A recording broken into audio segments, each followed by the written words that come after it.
27 mounted figures circled a veteran's cabin somewhere in rural Tennessee on the night of April 14, 1871.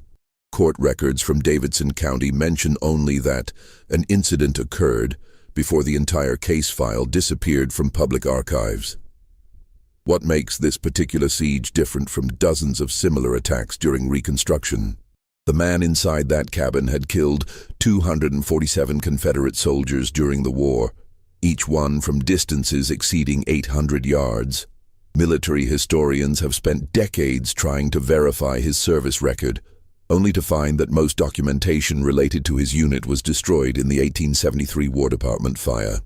But 7 letters written by Union officers discovered in a Virginia estate sale in 1954 confirm one disturbing detail: he never missed. The Nightriders who surrounded his property that spring evening had no idea what they were walking into. Before we continue with the story of what happened in that isolated hollow, if you're watching from Tennessee, Kentucky, or anywhere in the South, let us know in the comments what state you're from, because what I'm about to tell you might have happened closer to your hometown than you think. Hit that subscribe button because stories like this one don't make it into history books, and you'll want to hear how this night unfolded. Now, to understand why 27 men rode through the darkness toward one man's home, we need to go back 6 years earlier to the final months of the war. The Cumberland Plateau in 1865 was a landscape of contradictions. Union victory had been declared, but in the remote valleys and hollows stretching across the Tennessee-Kentucky border, the war had never really ended. Small communities clung to mountainsides, connected by roads that turned to rivers of mud each spring. Most families had sent sons to fight, some wearing blue, others gray, and the bitterness of those choices poisoned wells and split churches down their center aisles. Nathaniel Hardin had returned to this fractured world in late November 1865, arriving on foot because he'd sold his discharge pay to a sutler for enough money to buy the plot of land he'd been dreaming about for 4 years. He was 31 years old, born free in Pennsylvania to a mother who'd escaped bondage and a father who worked the iron furnaces. He'd learned to shoot squirrels at age 7 with a rifle that kicked hard enough to bruise his shoulder purple. By the time he was 15, he could hit a playing card at 200 paces. The war had refined those skills into something far more lethal. His service record, what little survived, showed he'd enlisted in the 54th Pennsylvania Infantry in August 1862, but transferred to sharpshooter duty after his company commander witnessed him drop a Confederate officer from a distance the other soldiers swore was impossible. He'd spent 3 years in a unit that existed in official documents only as Special Detachment, Army of the Cumberland. The men in these units didn't fight in lines. They moved alone or in pairs, reading wind and elevation, learning to slow their heartbeat before squeezing a trigger. Hardin had chosen his property carefully, 47 acres in a hollow, 12 miles from the nearest town, accessible only by a wagon track that climbed through dense oak and hickory. A creek ran through the property year-round, and the land was poor enough that nobody else had wanted it. He'd built his cabin from logs he'd cut himself, notching them tight and chinning with creek clay mixed with grass. The structure was small, maybe 16 feet square, with a loft for sleeping and a stone fireplace he'd constructed from river rock. He kept to himself that first winter, appearing in Elkton only twice a month to buy supplies: flour, salt, coffee, ammunition. The town had perhaps 300 residents, most of them trying to rebuild what the war had broken. The bank had reopened. The church held services again. But underneath the attempts at normalcy ran currents of rage and humiliation that never quite surfaced in daylight. People noticed Hardin, of course, a black man who owned property, who walked with the bearing of someone accustomed to authority, who paid in coin rather than credit. These things drew attention.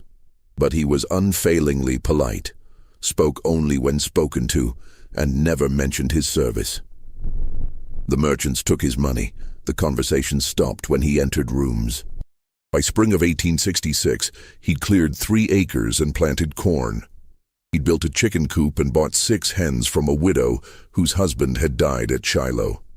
He was building something that looked remarkably like a future. That's when people started asking questions. A former Confederate lieutenant named Josiah Ketchum had returned to Elkton around the same time as Hardin. Ketchum had lost his left arm at Missionary Ridge and walked with a limp from a Minier bull that had shattered his hip. He'd come home to find his family's farm sold for tax debt and his mother living with his sister's family in 2 rooms above the dry goods store. The bitterness had curdled into something darker than grief. Ketchum spent his evenings in the back room of Patterson's Tavern with 7 or 8 other veterans, men whose farms had been burned, whose brothers hadn't come home, whose entire world had been turned inside out. They drank whiskey that tasted like kerosene and talked in voices that got louder as the night wore on.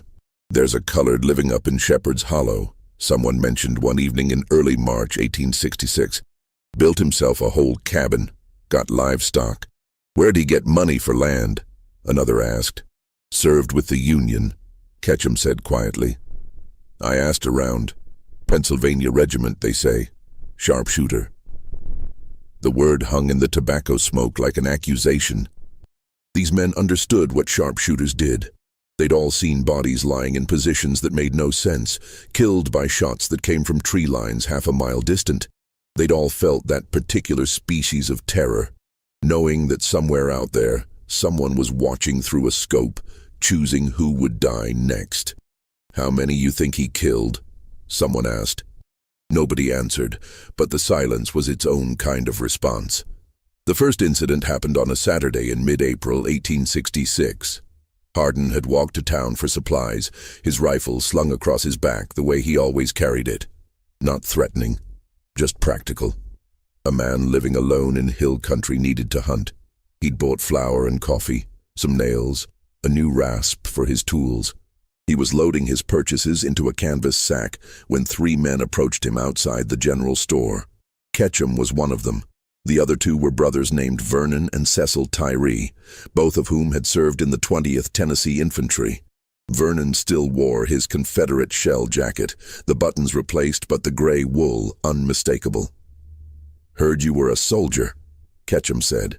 His tone was conversational, but there was something underneath it, like ice forming on a pond. "Yes, sir," Hardin replied, not quite meeting his eyes, a habit of survival that predated the war. "Kill many of our boys?" Hardin adjusted the sack on his shoulder. "I did what I was ordered to do." "Bet you did." Vernon Tyree stepped closer. "Bet you enjoyed it too." "Sitting safe in a tree somewhere, shooting men who couldn't shoot back." "I served my country same as you served yours," Hardin said evenly. "War's over now." "That's where you're wrong," Ketchum said softly. "War ain't over. Won't be over for a long time." Hardin walked away without responding. He felt their eyes on his back for the entire length of Main Street. When he finally turned onto the wagon track leading to his hollow, his hands were shaking, and it wasn't from the weight of the supplies. 2 weeks later, someone shot his dog. The animal had been sleeping on the cabin porch when the bullet took it through the chest, a clean shot from distance. Hardin buried the dog behind the cabin and said nothing to anyone, but he started sleeping with his rifle within arm's reach. In early May, he found his cornfield torn up, every seedling pulled from the ground and scattered. Boot prints in the soft earth showed at least 4 different men. He replanted, working through the night by moonlight, and built a scarecrow that he dressed in an old Union jacket. The scarecrow was burning when he came back from checking his traps the next morning. Someone had doused it in coal oil and set it ablaze. The jacket had burned completely, leaving only the wooden frame and a scorch mark on the ground that looked like a grave. That evening, Hardin sat on his porch as darkness gathered in the hollow. The spring peepers were singing in the creek bottom, and somewhere an owl called out 3 times.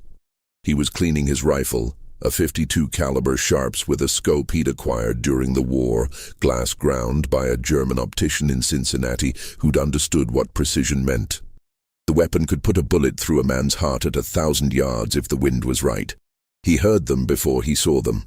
Horses moving through the woods, trying to be quiet, but betraying themselves with the crack of branches and the jingle of bridles.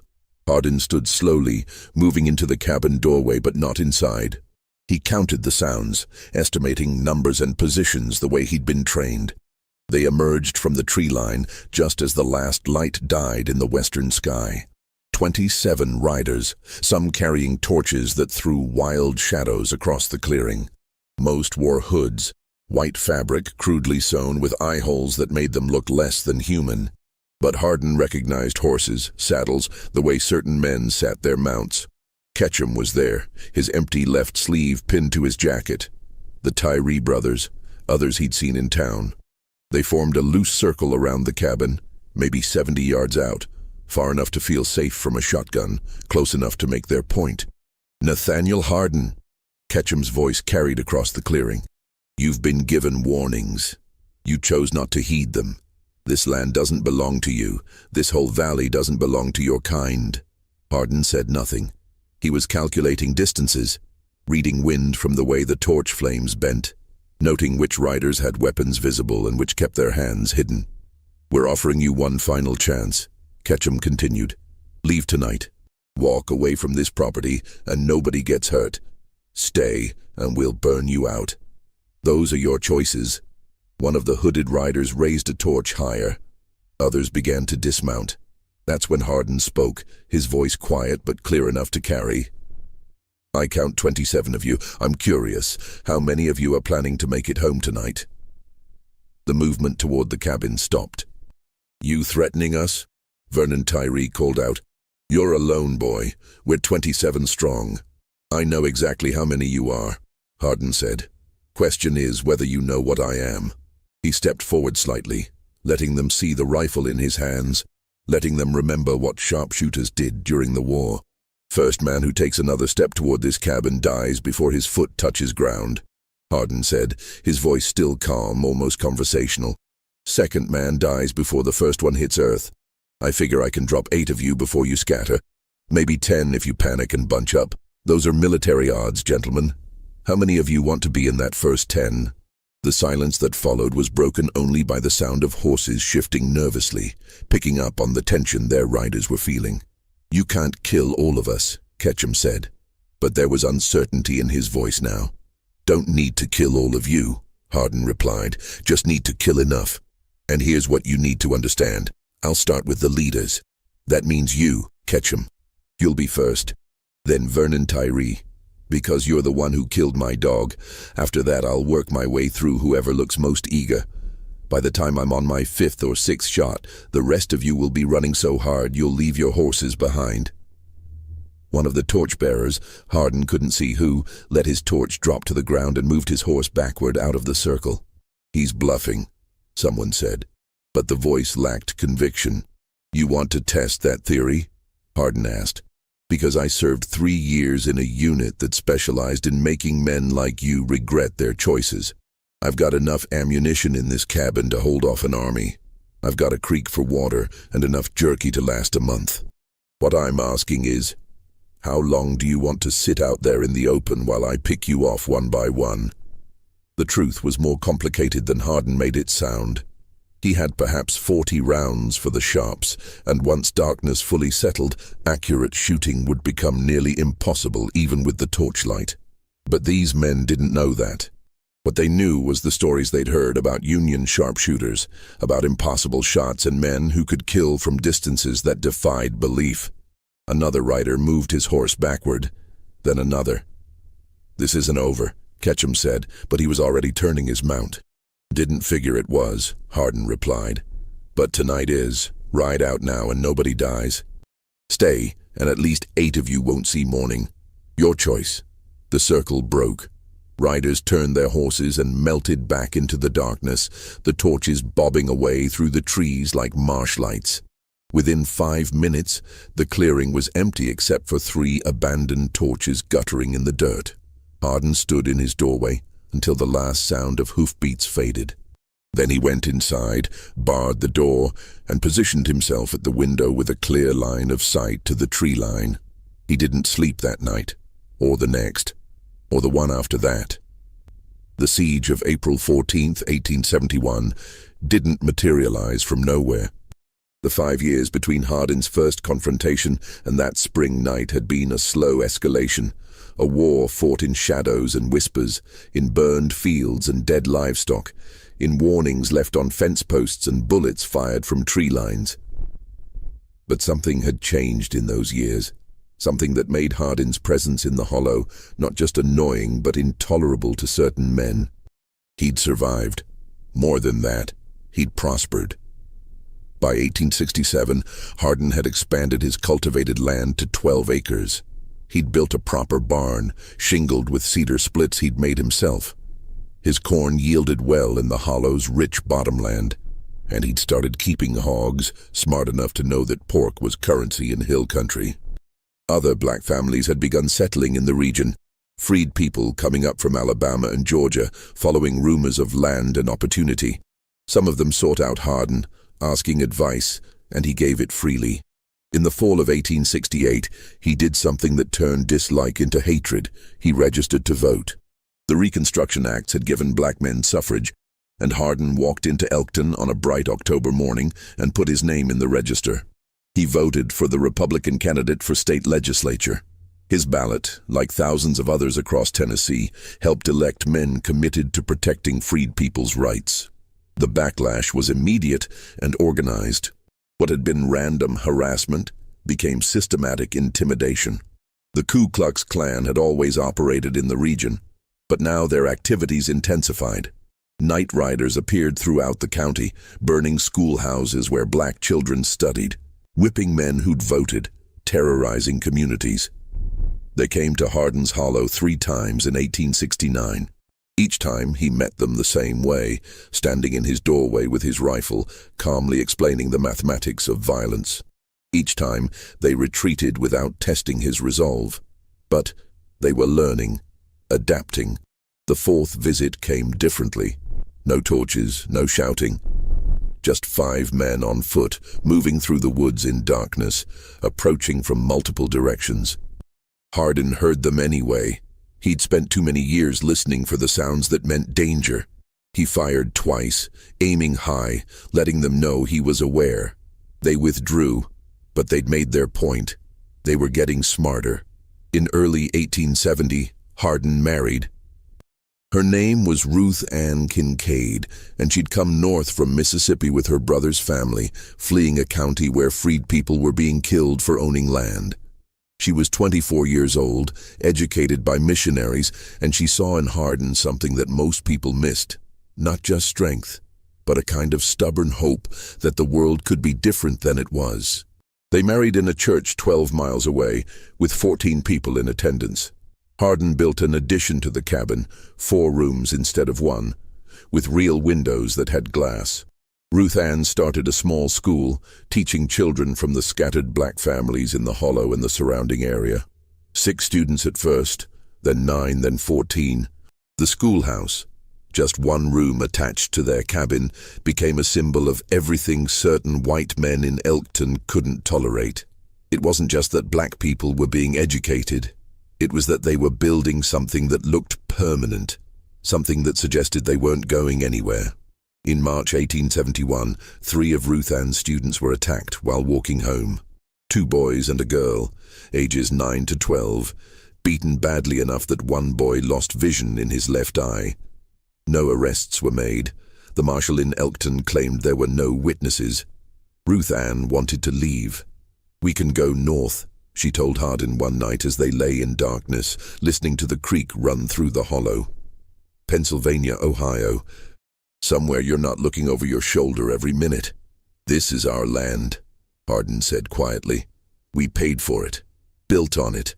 I'm not running because some cowards hide under sheets." "They'll kill you," Ruth Ann said. "They'll kill both of us." "Maybe," Hardin admitted. "But I spent 4 years fighting so people like us could own land, could vote, could live free. If I run now, what was it all for?" She didn't answer, because they both knew there was no good answer. Just choices, all of them bad in different ways. The final provocation came on April 12, 1871. Someone burned the schoolroom. Not the whole cabin, just the addition where Ruth Ann taught. They'd been careful, using coal oil and rags, making sure the fire didn't spread to the living quarters.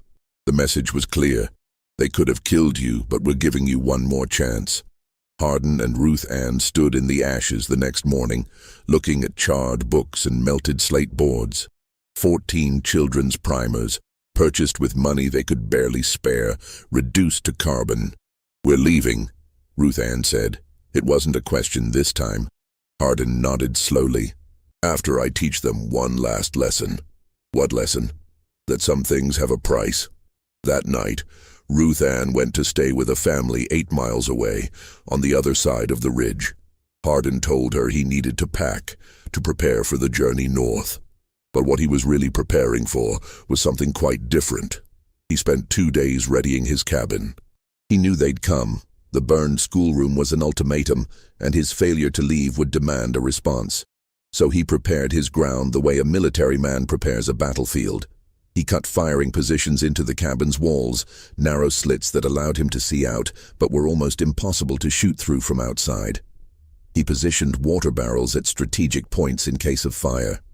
He stacked ammunition at each firing port, and made detailed calculations about distances and angles. Most importantly, he did something that would only become clear later. He documented everything in letters. 7 letters to be exact. Written over those 2 days, sealed in wax, addressed to Union officers he'd served with, to a newspaper editor in Philadelphia, to a politician in Washington. The letters described what had happened since he'd returned to Tennessee, named names, provided dates. He left them in a metal box buried near the creek, with instructions written on the cabin wall for Ruth Ann to retrieve them if he didn't survive. The night of April 14th, 1871, was moonless and cold for mid-spring. Hardin sat in his cabin, rifle across his lap, listening to the darkness. They came at midnight. 27 riders appeared from the tree line, just as they had 5 years earlier. But everything else was different. These weren't hooded Nightriders with torches and bluster. These were military men executing a military operation. They dismounted a quarter-mile away, leaving their horses tied. They'd approached from 4 directions simultaneously, using terrain and darkness for cover. Half of them carried rifles, the others held torches, but kept them unlit until the signal. Ketchum was there again, but he wasn't leading this time.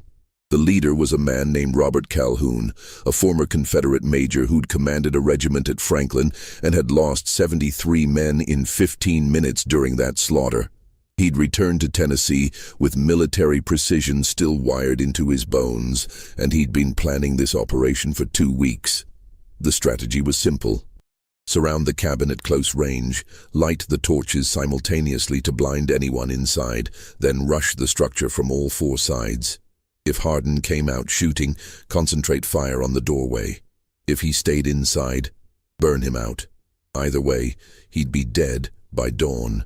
What Calhoun hadn't accounted for was that Nathaniel Hardin had spent 3 years learning to think like his enemies, to anticipate their movements, to understand how military men approached problems. And Hardin had one crucial advantage. He knew exactly how many men were coming and where they'd position themselves. He'd seen them scouting his property 3 days earlier. 2 men pretending to hunt, but moving in patterns that suggested reconnaissance. He'd counted boot prints around his property line and calculated probable approach routes based on terrain and cover. Most importantly, he understood that they'd learned from their previous failures. They wouldn't bunch up this time. They'd use proper infantry tactics, so he'd prepared accordingly. The first man to reach the cabin perimeter, a position roughly 40 yards from the structure, was named James Murdoch. He was 36 years old, a farmer who'd lost his eldest son at Gettysburg. He was creeping forward through the darkness, rifle in one hand, unlit torch in the other, when Hardin's first shot took him through the thigh. The bullet didn't kill him, and that was intentional. Hardin had aimed low, choosing wounding over killing because a wounded man screams, and screaming creates chaos. Murdoch's cry shattered the carefully planned silence. Men froze, trying to locate the shot's origin. In that moment of confusion, Hardin fired twice more, both shots hitting dirt 2 feet in front of advancing men, close enough to send gravel into their faces. Next one's through bone, Hardin's voice carried from the cabin. Now you've got a choice to make. Calhoun, positioned at the tree line, made a decision. Light torches, he commanded. Rush the cabin. 14 torches flared to life simultaneously, turning the clearing into a landscape of wild shadows and flickering light. Men began running toward the cabin from 4 directions. Hardin had perhaps 8 seconds before they reached the walls. He used them carefully. His second shot took Vernon Tyree through the right shoulder, spinning him around and putting him on the ground. The third shot hit the torch in Cecil Tyree's hand, exploding it and showering him with burning pitch. The fourth shot hit dirt directly in front of the 3 men approaching from the east, and his fifth, this one he'd calculated for maximum psychological impact, struck a water barrel that Hardin had deliberately positioned 40 yards from his cabin, filled with creek water and sealed tight. The barrel exploded from the bullet's impact, soaking the 4 nearest attackers and dousing 2 torches in the spray. By now, the assault was already faltering. Men who'd been running were diving for cover, trying to understand how someone inside a dark cabin was hitting targets with precision that should have been impossible in these conditions. What they couldn't see was that Hardin had spent 2 days memorizing the terrain, calculating the exact positions where torch-bearing men would create specific shadow patterns, identifying the natural shooting lanes where backdrop and angle would make targets visible even in darkness. He'd fought this battle in his mind 100 times before they arrived. "You're down 3 men and you haven't reached the walls," Hardin called out. His voice was steady, almost conversational. "I've got 37 rounds left and all night to use them. Calhoun, you're behind the large oak, 70 yards northwest. You think that tree's thick enough to stop a .52 caliber bullet?" Silence. Then Calhoun's voice, tight with fury. "How did you—" "I know exactly where every one of you is," Hardin interrupted. "Man behind the hickory to my left is wearing his old uniform jacket. I can see the buttons reflecting torchlight. Man prone behind the fallen log to the south. You're breathing so hard I can hear you from here. You all made one critical mistake. You brought torches to a night fight. Every torch is a beacon showing me exactly where you are. Someone, Hardin couldn't tell who, fired at the cabin. The bullet hit logs and sparked. Hardin didn't return fire. He was counting shots, tracking who was shooting, calculating ammunition expenditure. One of you just wasted a round on solid oak," Hardin said. "You've got maybe 30 more shots between all of you, assuming you brought full loads. I've got enough ammunition to outlast you by morning, and come daylight, you'll be the ones exposed in an open field while I'm behind cover. So here's my offer, and it's the only one you'll get. Take your wounded and ride out. Do it now, and I'll let you leave. Stay, and I start killing instead of wounding." "You're bluffing," someone shouted. Hardin's response was a single shot that hit the ground 3 inches from Calhoun's boot, sending up a spray of dirt that struck his leg. "That wasn't a miss," Hardin said quietly. "That was a demonstration. Next one goes through your skull, Calhoun. You've got 10 seconds to start moving backward." But the silence that followed was broken by Murdoch's groaning. He was still on the ground, bleeding, needing medical attention. "Get Murdoch," Calhoun finally said. "Fall back to the tree line." "We're retreating," someone protested. "We're regrouping," Calhoun corrected, but his voice lacked conviction. Men began moving backward, dragging Murdoch with them, retrieving Vernon Tyree. The torches retreated like fireflies, bobbing away through the darkness. Within 10 minutes, the clearing was empty again. But this time was different. This time, they didn't leave. From his position inside the cabin, Hardin could see the torches gathered at the tree line, perhaps 100 yards distant. They were talking, arguing probably, trying to decide what to do next. He'd won the first engagement, but he understood military reality. He'd only delayed them. They couldn't leave now, not after being humiliated twice by a single man. Pride and rage would force them to try again, and next time, they'd be smarter. Hardin reloaded his rifle and checked his other weapons, 2 pistols and a shotgun, plus the ammunition he'd stacked at each firing port. He'd told them he had 37 rounds left. The truth was closer to 60, but he wanted them to think he was counting carefully, rationing shots. At the tree line, Calhoun was indeed arguing with his men. Several wanted to leave, to come back with more people to burn Hardin out during daylight. But others, particularly the Tyree brothers' cousins, wanted blood now. Pride had been wounded, and wounded pride demands immediate satisfaction. He can't watch all 4 sides at once, someone pointed out. We rush him again, but this time some of us create a distraction while others get to the walls. And who volunteers to be the distraction? Another voice asked. The man's already proved he can hit targets in the dark. You want to be the one drawing his fire.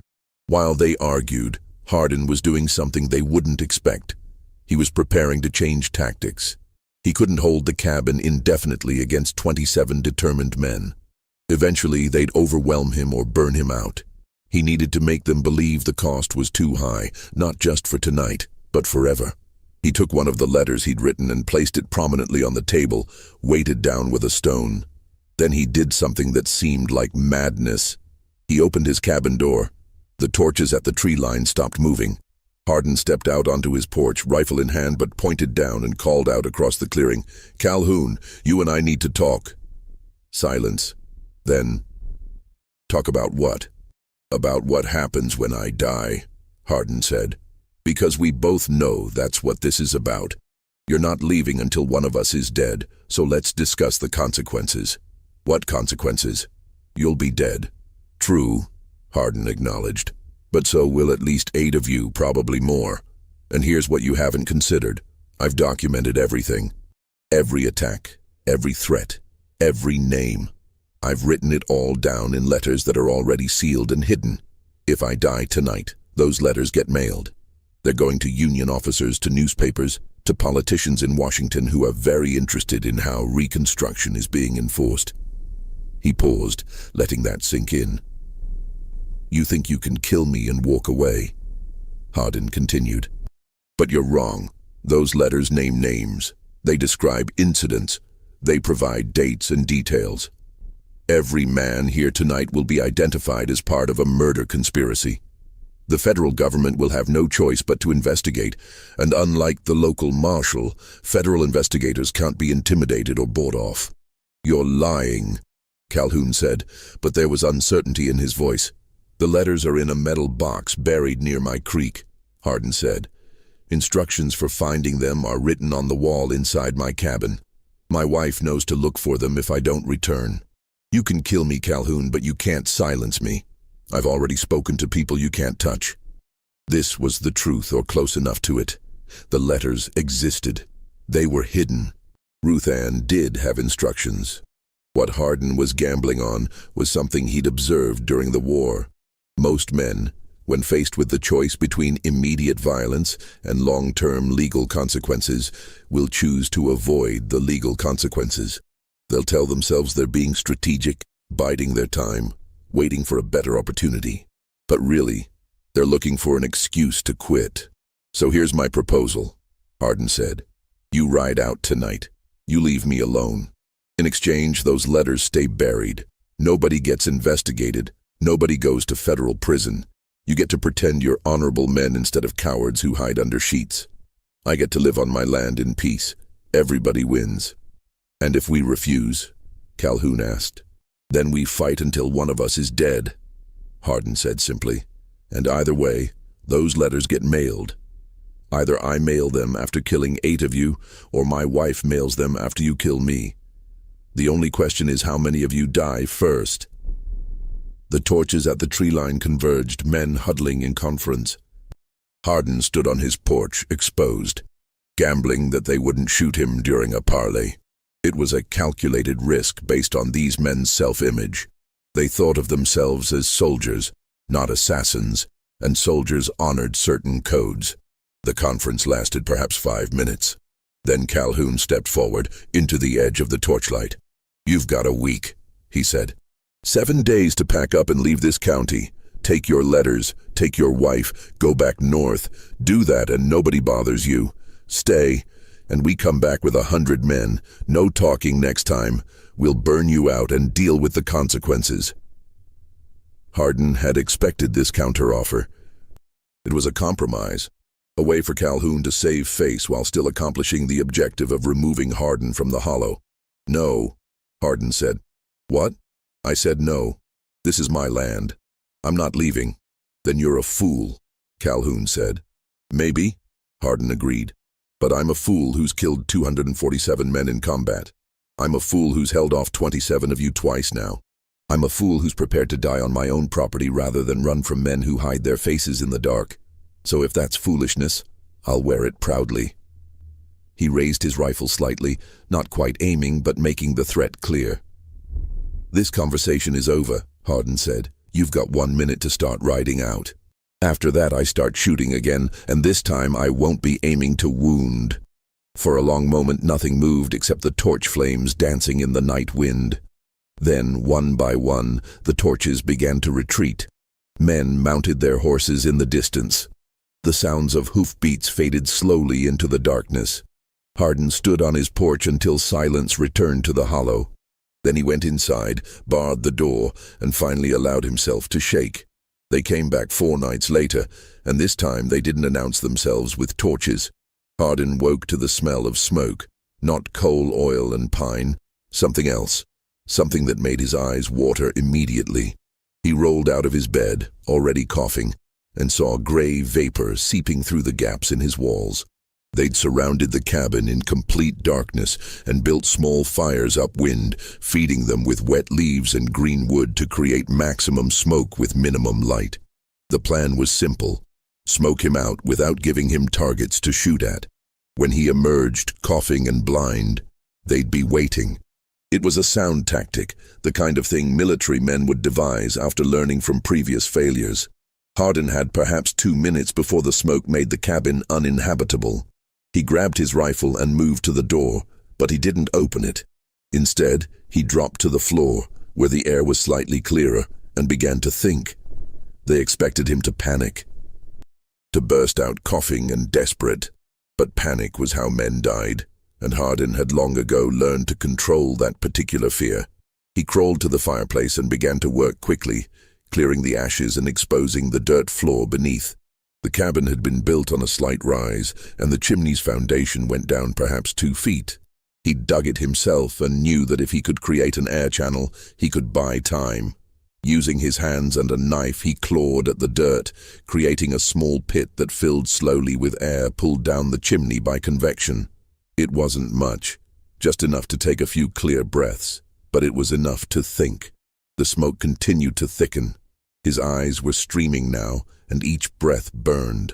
He had maybe 3 minutes before he'd lose consciousness. Outside, they'd be waiting in a perimeter, rifles ready, confident that he'd have to emerge soon. Through the walls he could hear them now, low voices coordinating positions, the creak of leather as men shifted their weight, the metallic click of hammers being cocked. They were close, perhaps 30 yards out, forming a killing circle around every possible exit. Hardin pressed his face to the pit he'd dug, taking shallow breaths of clearer air, and forced himself to assess the situation methodically. The smoke was entering from the north side, which meant the fires were positioned there. They'd need at least 4 men tending those fires, keeping them fed with wet material. That left 23 in the perimeter, probably distributed evenly around the cabin. Standard military doctrine would place riflemen at the cardinal points, with support positions filling the gaps. His mind mapped it out: 6 men at north, south, east, and west positions. Maybe 5 more scattered between.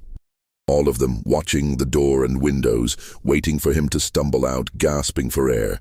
But there was another option, one that would cost him everything he'd built, but might save his life. Hardin crawled to the wall facing the creek and began to work on the logs. During construction, he deliberately left one section slightly loose, not enough to be obvious, but enough that with the right pressure, 3 logs could be pushed outward. He'd done this because he'd learned during the war that any defensive position needed an escape route. The smoke was a living thing now, a gray monster that filled the cabin from ceiling to floor. He could no longer see his own hands. His lungs screamed for air with each breath, and he knew he was running out of time. He braced his back against the opposite wall and pushed with his legs, feeling the logs shift. Once, twice. On the third push, they moved outward with a crack that seemed impossibly loud in the suffocating darkness. What was that? Someone outside, voice sharp with alertness. Cabin settling from the heat. Another voice responded. He's got to come out soon.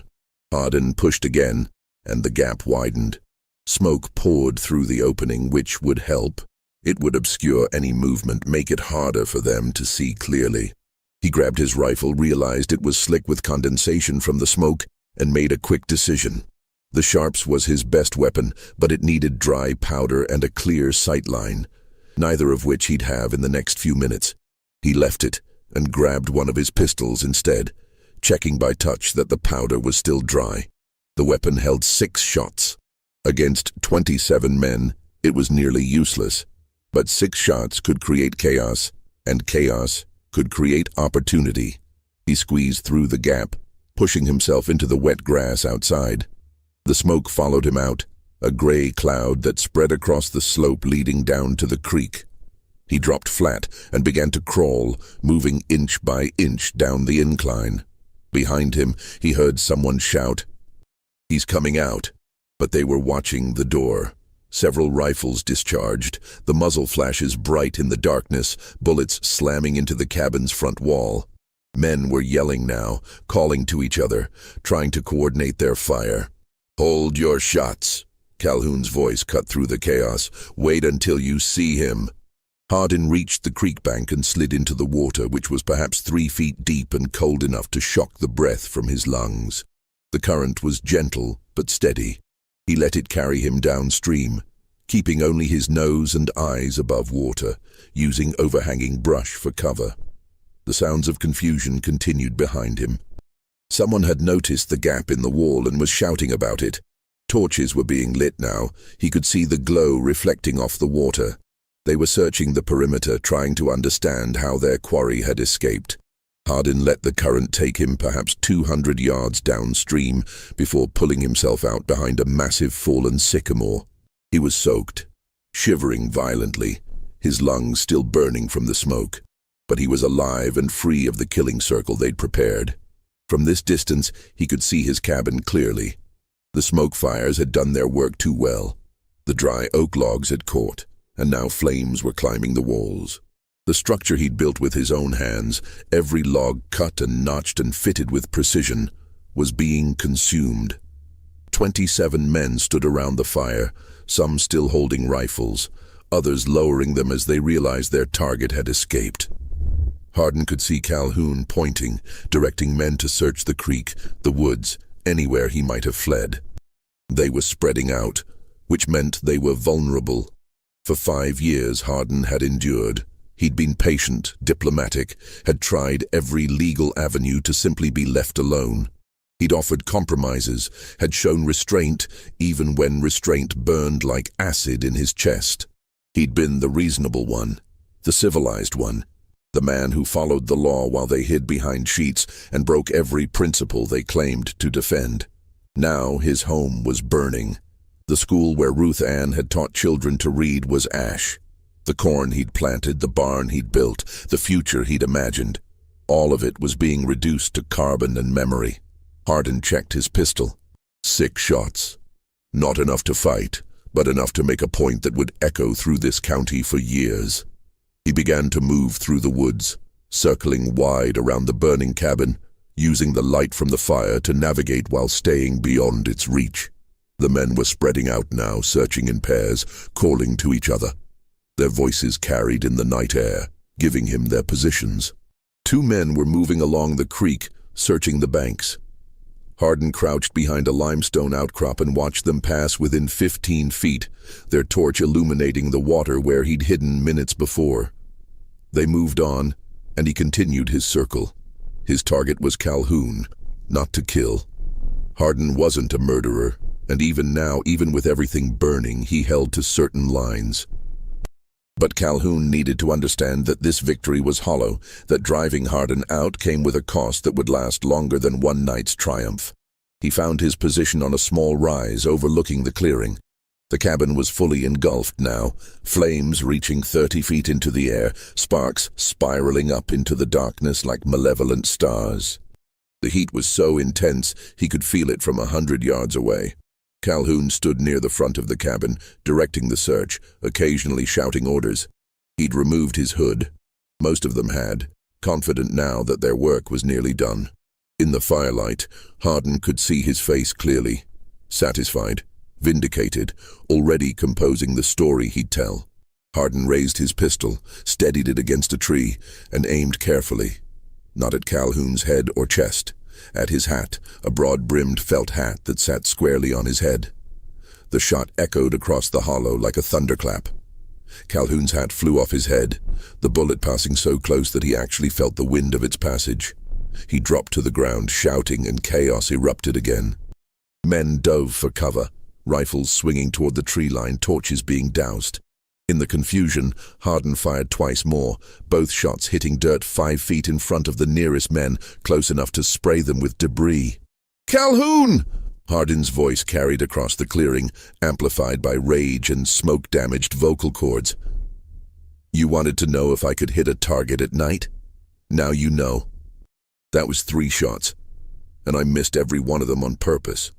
The next man who moves gets a bullet through his spine. Complete silence. Even the crackling of the burning cabin seemed to quiet. "You've won," Hardin continued, his voice echoing off the ridge walls. "I'm leaving. You'll never see me in this county again, but I want you to understand something, all of you. You didn't drive me out because you were stronger or braver or better. You drove me out because there were 27 of you and 1 of me. That's not courage. That's arithmetic." He paused, watching them frozen in the firelight.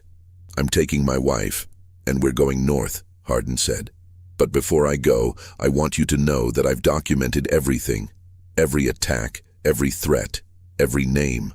Those documents are already in the mail, heading to federal authorities who have jurisdiction over this kind of conspiracy. Some of you are going to prison. Not all of you.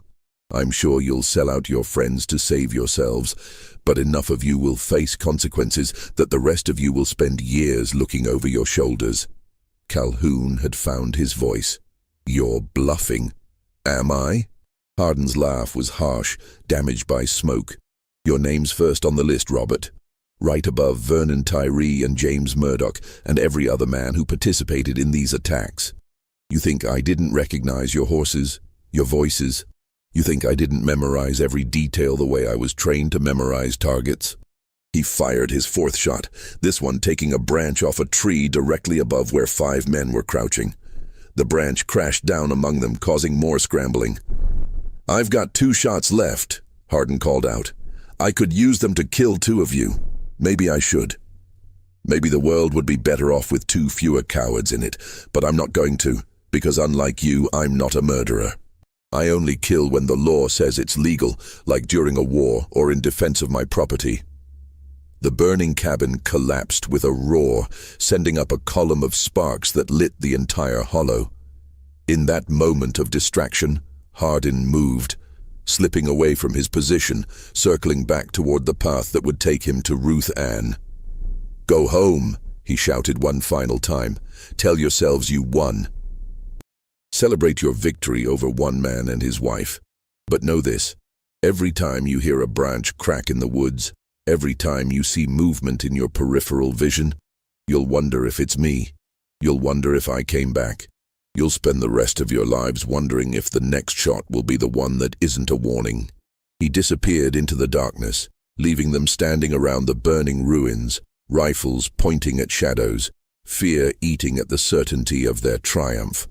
Hardin reached the Kincaid farm at dawn, moving through woods he'd memorized during his time in the hollow. Ruth Ann was awake already. She'd seen the glow on the horizon and knew what it meant. She met him at the edge of the property, took one look at his soot-blackened face and smoke-damaged eyes, and understood that the life they'd tried to build was over. They didn't speak about it. There was nothing to say that the burning cabin hadn't already articulated. Instead, they gathered what little they could carry and began walking north. But before they left, Hardin dug up the metal box he'd buried near his creek. The letters inside were intact, sealed with wax, addressed to 7 different recipients. He carried that box for 12 miles to the nearest town large enough to have a proper post office. Not Elkton, where the postmaster was cousin to half the men who'd burned his home, but a larger settlement across the county line. He mailed all 7 letters on April 20th, 1871. The postal clerk, a thin man with wire-rimmed spectacles, glanced at the addresses.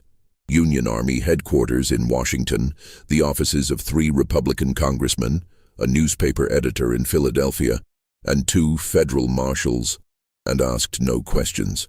"These going somewhere important?" he asked, more out of professional curiosity than suspicion. "Yes," Hardin replied. "They're going to make some people very unhappy." The investigation that followed was one of 17 launched across the South in 1871 under the Enforcement Acts, legislation specifically designed to combat the Ku Klux Klan and similar organizations. But unlike most of these investigations, which foundered on local resistance and lack of evidence, the Tennessee case had something unique. A documented timeline created by a trained military observer, corroborated by physical evidence and witnessed by enough people that the conspiracy couldn't be denied. The first arrests came in June 1871. Federal marshals, accompanied by army troops, arrived in Elkton with warrants for 14 men. They'd expected resistance, possibly violence, but found instead a town that had already begun to fracture under the weight of fear. The men Hardin had warned about, the ones who'd think selling out their friends might save them, had already started talking. Within a week, 3 participants had provided detailed testimony in exchange for reduced charges. Their statements confirmed everything in Hardin's letters: dates, locations, participants, conversations. The federal prosecutor found himself with more evidence than he'd dared hope for. The trials began in September 1871 in federal court in Nashville, far enough from Elkton that local intimidation couldn't corrupt the jury pool. The proceedings lasted 6 weeks and revealed not just the attacks on Hardin, but a broader pattern of terror affecting the entire region.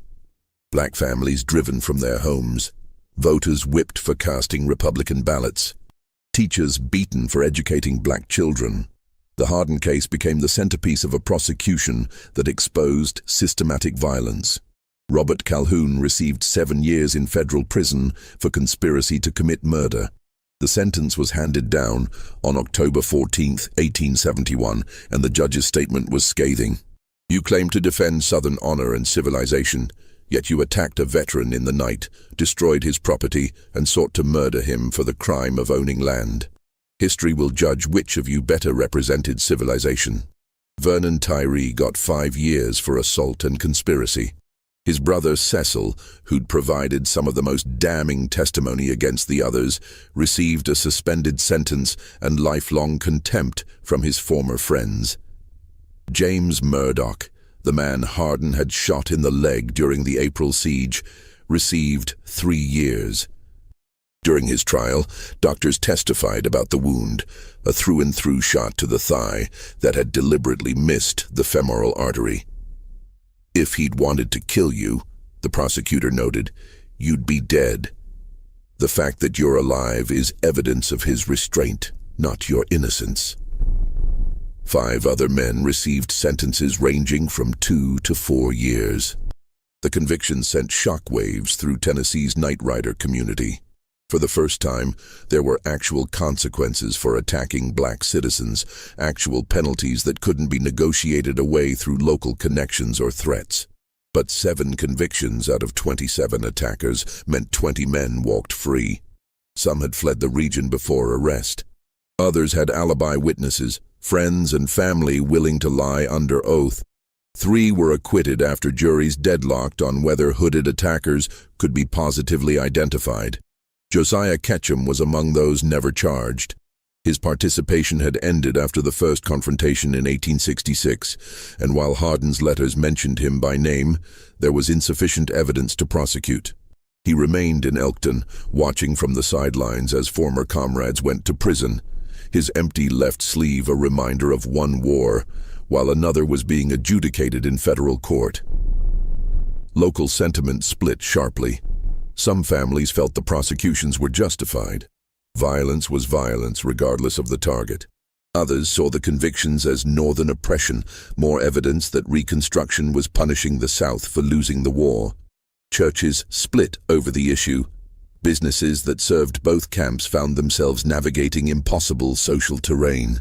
The property in Shepherd's Hollow remained abandoned. A few people suggested it should be sold to pay Hardin's legal fees, though he'd never requested such compensation. Others wanted to burn even the foundation to erase any trace of his presence. In the end, nobody touched it. The charred ruins stood like an accusation, and the hollow acquired a reputation for bringing bad luck to anyone who lingered there too long. County tax records show the property was sold in 1875 to a timber company based in Chattanooga. The company logged the hollow over 2 months in 1876, removing every tree larger than 8 inches in diameter. They left behind stumps and erosion and a creek that ran muddy for years afterward. When the timber played out, they abandoned the land, and it eventually reverted to the state for unpaid taxes. Meanwhile, Nathaniel and Ruth Ann Hardin had settled in Philadelphia, choosing a city large enough that one black veteran could disappear into the population. The city's black community in 1871 numbered perhaps 20,000, including many veterans and their families. Here, at least, Hardin wasn't exceptional for having fought in the war. Nearly every black man his age had served in some capacity. He found work as a carpenter, and his skills, precision joinery, careful measurements, and attention to detail that bordered on obsessive, made him valuable. Within a year, he was working for a furniture maker who supplied wealthy households across the city. The pieces he built were noted for their tight fits and clean lines, each joint cut with the same patience he'd once applied to calculating wind drift and bullet drop. Ruth Ann resumed teaching, this time in a proper school with a building and books and other teachers. She had 14 students the first year, 23 the second. Some were children of veterans like herself and Nathaniel. Others were recently arrived from the South, families following rumors of better opportunities in northern cities. They rented rooms in a boarding house on South Street, close enough to the Schuylkill River that Nathaniel could hear water moving at night. It wasn't the same as the creek in Tennessee. This was broader, muddier, carrying the industrial waste of a growing city. But there was comfort in the sound. Water flowing, time passing, life continuing despite everything. They didn't talk much about Tennessee. The memories were too fresh, too painful, too entangled with rage that had nowhere useful to go. But sometimes, late at night, Ruth Ann would wake to find Nathaniel standing by the window, looking out at the Philadelphia streets, and she knew he was seeing something else. A hollow in Tennessee, a cabin he'd built with his own hands, a future that had been burned to ash. "Do you regret it?" she asked him once in 1873, 2 years after they'd fled north. "Fighting instead of leaving?" Nathaniel was quiet for a long time. "I regret that it was necessary," he finally said. "I regret that my service in the war wasn't enough to earn me the right to live peacefully. I regret that those men valued their pride more than they valued justice or law or basic human decency." "But do you regret fighting?" "No," he said simply. "Some things are worth defending, even if you lose them in the end. That land was mine. I'd paid for it fairly, built on it honestly. If I'd run the first time they threatened me, I'd have spent the rest of my life wondering if I was a coward. At least now I know I fought for what was mine." "And the men who went to prison?" Ruth Ann asked. "Do you feel justice was served?" 7 out of 27, Nathaniel said. "That's not justice, that's arithmetic. But it's more than most black men get when white men attack them. I suppose I should be grateful for that much." The bitterness in his voice was something new, or perhaps just something he'd finally allowed her to hear. The war had taught him to kill. Tennessee had taught him that all the killing in the world wouldn't earn him equality in the eyes of men who'd decided his skin marked him as inferior. Their first child was born in 1874, a daughter they named Grace. She grew up hearing only fragments of her father's history, mentions of the war, carefully edited stories about life in Tennessee, nothing about smoke-filled cabins or Nightriders circling in the darkness. Nathaniel wanted her to grow up free of that weight, unburdened by knowledge of what hatred could drive men to do. 2 more children followed, born in 1877 and 1880. The family moved to a proper house in 1879, a narrow 3-story building in South Philadelphia, with a small yard where Ruth Ann could grow vegetables. Nathaniel built furniture for each room, beds and tables and chairs, each piece solid enough to last generations. He never touched a rifle again. Friends occasionally invited him hunting, knowing his reputation from the war, but he always declined. Whatever relationship he'd had with firearms had died in that Tennessee hollow, burned along with everything else. In 1883, a letter arrived from Tennessee. It was from a lawyer in Nashville, writing to inform Hardin that Josiah Ketchum had died of pneumonia at age 49.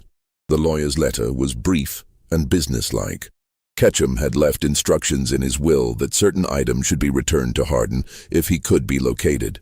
The items arrived 3 weeks later in a wooden crate. Inside was Hardin's Sharps rifle, the one he'd left in the cabin when he fled. Someone had apparently pulled it from the ruins, cleaned it, oiled it, stored it carefully. Along with it was a letter in Ketchum's handwriting, written shortly before his death. The letter was short. "Mr. Hardin, I did not participate in the final attacks on your property, though I know you have no particular reason to believe that. I did not stop them either, which makes me complicit in a different way. I have spent the last 12 years thinking about that night, about the choices made, about the price of pride and rage. I cannot undo what was done. I cannot restore what you lost. But I wanted you to have this weapon returned because it represents something about you that I should have recognized sooner. Your right to defend yourself, to own property, to live as a free man in a country you fought for. I am dying now, and facing judgment that may be more honest than anything men deliver. I wanted you to know that at least one of us understood too late that we were the ones in the wrong." Josiah Ketchum Hardin read the letter 3 times, then showed it to Ruth Ann. They sat together in their Philadelphia parlor, examining the rifle that had once been the line between survival and death. It was still in excellent condition, though Ketchum's care couldn't erase the water damage from that night in the creek or the memories embedded in every carefully machined part. "What will you do with it?" Ruth Ann asked. "I don't know," Hardin admitted. "Sell it maybe, or keep it as a reminder." "Of what?" "That even enemies can have moments of clarity. That hate isn't permanent in every heart. That some men, at least, can recognize their mistakes before it's too late." The rifle went into their attic, wrapped in oilcloth, stored in a trunk with his discharge papers and the newspapers from the trials. It remained there for the rest of Hardin's life, untouched but preserved, a piece of history that his children would discover only after his death. Hardin himself lived until 1904, dying at age 70 from complications of pneumonia. The smoke damage to his lungs from that night in April 1871 had never fully healed, and his breathing had been compromised for 33 years. Ruth Ann outlived him by 19 years, remaining active in Philadelphia's black community, teaching until she was 68 years old. In her final interview, given to a black newspaper in Philadelphia in 1922, she was asked about the Tennessee years. By then, enough time had passed that she could speak about it with some distance, though certain details still brought tears to her eyes. "People ask if my husband was bitter," she said. "If he spent his life angry about what was taken from us. The truth is more complicated. He was angry, yes, but he was also proud. Proud that he'd fought back when fighting seemed hopeless. Proud that he'd made them afraid, even if only for a little while. Proud that some of them went to prison for what they did." She paused, gathering her thoughts. "What happened in that hollow wasn't about one man or one piece of land," she continued. "It was about whether this country would honor its promises to the people who'd fought for it. Whether service and sacrifice meant anything, or whether skin color would always matter more. My husband proved that at least one black veteran wouldn't be driven off without a fight. That mattered to him. It should matter to all of us. The interviewer asked if she'd ever return to Tennessee. Never, Ruth Ann said firmly. There was nothing left to return to. The land was logged and abandoned. The cabin was ash. The people who'd helped us were scattered or dead. Tennessee took our future from us. Why would I go back to the grave of something I'd loved? But then her expression softened slightly. Though I heard, she added, that the hollow where we lived acquired a reputation. People said it was haunted by the ghost of a black soldier who'd refused to run. They said you could hear rifle shots on spring nights and see smoke where no fires burned. Nonsense, of course. Superstition. But I liked knowing that the place remembered what happened there, even if only in stories. The hollow does still exist, now part of a state conservation area established in the late 1960s. Hikers occasionally pass through, following trails that wind through second-growth forest. Sometimes they find the old foundation, just a few courses of stone slowly being consumed by earth and roots. Most have no idea what they're looking at. There's no historical marker, no sign explaining what happened in Shepherd's Hollow on those April nights in 1866 and 1871. The official records are scattered across archives, court documents in Nashville, military records in Washington, newspaper accounts in Philadelphia and Tennessee. Assembling the full story requires research across multiple states and decades of documentation. The letters Hardin wrote have become historical artifacts in their own right. Scholars of Reconstruction cite them as rare first-hand accounts of Klan violence, unusual for their detail and their author's military precision. 3 of the letters are in the Library of Congress. 2 more were discovered in a Virginia estate sale in 1954, tucked inside a book about Civil War marksmanship. The final 2 have never been recovered, possibly lost or deliberately destroyed. What do you think of Nathaniel Hardin's stand? Would you have fought for land you'd rightfully purchased, or would you have left before it came to violence? In an era where legal protection meant little and federal authority was distant, was his resistance heroic or simply pragmatic survival? Leave your thoughts in the comments below. If you found this story powerful, hit that subscribe button and notification bell. We bring you forgotten chapters of American history that don't make it into textbooks, stories of courage and resistance that deserve to be remembered. Share this with someone who appreciates tales of people who refused to be erased from the land they'd earned. And remember, history isn't just about what's written in official records. Sometimes the most important stories are the ones that were deliberately buried, the ones that survive only because someone refused to stay silent. See you in the next video.